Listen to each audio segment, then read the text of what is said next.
So you'll be paying for some help with your shipment from a new third party, maybe a broker, freight forwarder, or haulage company.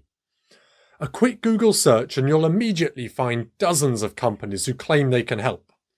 Most of them probably can, but using a new third-party middleman in logistics when you are new and unfamiliar has some real risks to get caught out, or even the possibility of being conned. So, some top tips to help you check you know who you're dealing with and that they can and will do what you need them to. Use a reputable company. How can we do that? Well, first, check they have a business history, a professional website with an address and contact number. Type their name into Google and see if they have a review history. Remember, people do disproportionately only bother to leave negative reviews, but it's still essential due diligence. Having no online history is a bad sign, as they might be a brand new name for an old, dodgy company. See if you can find someone who can vouch for them. Maybe has your supplier used them before? Has another haulage company heard of them, etc.? Are they experienced in what you want them to do? Logistics is complicated and different routes, different ports, different types of goods all require different experience so that they can competently guide your goods through the system. Ask them if they've shipped to Germany before. Ask them, have they delivered to an Amazon warehouse before? Ask them if they've managed the customs paperwork for a shipment of genetically modified chili peppers before. They're surely full of shit if they're, oh yes, to that one. If you can, you want to use a company that has done what you want many times before, so that they are not learning the system on the job. The next point, contactability. Can you contact them easily?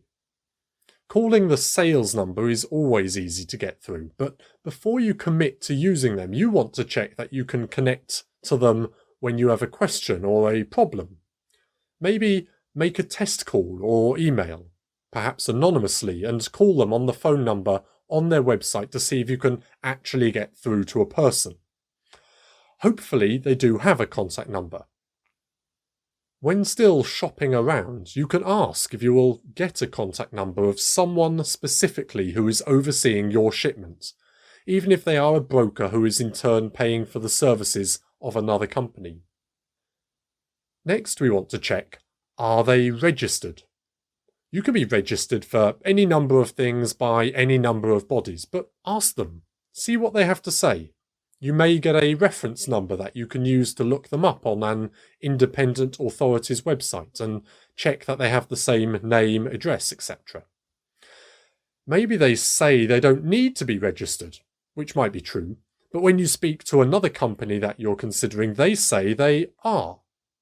You can learn a lot by asking competing companies the same questions. Ask them what's included. Get it spelt out to you. Are they just a lorry service? Will they load the lorry, unload the lorry, have their own forklift? Will they pack the container for you, handle the customs paperwork? There are a lot of possible pieces to the puzzle. Ask them what is still your responsibility to do.